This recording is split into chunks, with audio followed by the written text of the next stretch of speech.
ఆంధ్ర తెలంగాణలో తక్కువ ఫీజులతో high quality results ఇస్తున్న ఏకైక సంస్థ Tirumal IAS institute. First of all power star మన డిప్యూటీ సీఎం పవన్ కళ్యాణ్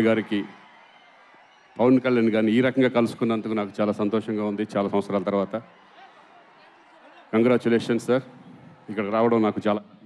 శంకర్ గారికి నేను థ్యాంక్స్ చెప్పుకుంటున్నాను. ఎందుకంటే ఈ క్యారెక్టర్ చేయడం నాకు కూడా ఒక డేర్ చేశానని అనుకుంటున్నాను. ఆ డేరింగ్ నా మీద ఒక నమ్మకంతో ఈ క్యారెక్టర్ ఇచ్చిన శంకర్ గారికి మాత్రం నేను కృతజ్ఞత తెలుసుకుంటున్నాను. Thank you sir, thank you. నాకు మంచి క్యారెక్టర్ ఇచ్చారు. అలాగే దీంట్లో నటించిన నటీనటులు నిజంగా ఎస్జే సూర్య గారు ఎస్పెషల్లీ సార్, మీరు ఆల్రెడీ డైరెక్టర్గా చేశారు. ఒక ఆర్టిస్ట్గా మీ పక్కన చేస్తుంటే మీ దగ్గర నుంచి చాలా నేర్చుకున్నాం.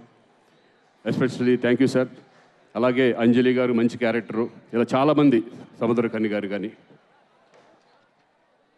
తమన్ గారు మ్యూజిక్.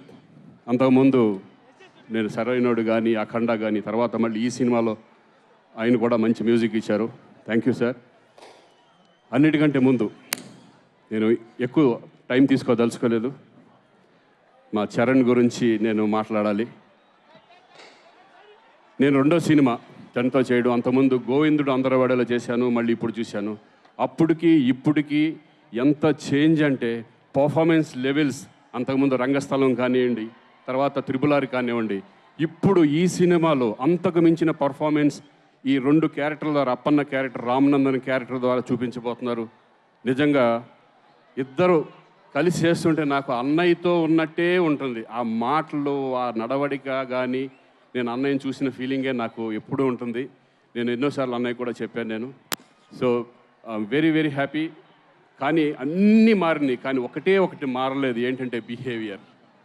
ఆ బిహేవియర్ మాత్రం ఫస్ట్ ఎలా ఉన్నారు, అణిగిమణిగి, ఎదిగిన కొద్దీ అణిగిమణిగి ఉంటాం అనేది నిజంగా చరణ్ ఎప్పుడు ఆ స్మైల్ అనేది ఆ ఫేస్లో ఉంటూనే ఉంటుంది. ఎవరిని చూసినా, నన్నే కాదు ప్రతి ఆర్టిస్ట్ని కూడా ఆయన ఇచ్చే గౌరవం చాలా ఎక్స్ట్రాడినరీగా ఉంటుంది. కీప్ ఇట్ అప్ చరణ్ గారు. I'm very very happy. ఈ సినిమా గేమ్ చేంజర్ సినిమా. నాకు తెలిసి మొన్న ఆల్రెడీ డలాస్ ప్రోగ్రాంలో సుకుమార్ గారు చెప్పారు ఈ సినిమాకి నేషనల్ అవార్డు రావాలని. డెఫినెట్గా ఈ సినిమాకి నేషనల్ అవార్డు వస్తుందని నేను నమ్ముతున్నాను. ఎందుకంటే దగ్గరుండి నేను చూశాను, డబ్బింగ్ చెప్పాను కాబట్టి. మీ పర్ఫార్మెన్స్ లెవెల్స్ ఎక్కడికో వెళ్ళింది. డెఫినెట్గా ఈ సినిమా విజయవంతం అవ్వాలని నేను మనస్ఫూర్తిగా కోరుకుంటూ సెలవు తీసుకుంటున్నాను. Thank you. ఇంకెవరన్నా మర్చిపోయింటే క్షమించండి. మరొకసారి కళ్యాణ్ గారికి thank you very much. Thank you Srikanth గారు. ఏం పర్లేదు, సక్సెస్ మీట్లో మిగిలిన పేర్లు అన్నీ కూడా చెప్పేసుకోవచ్చు.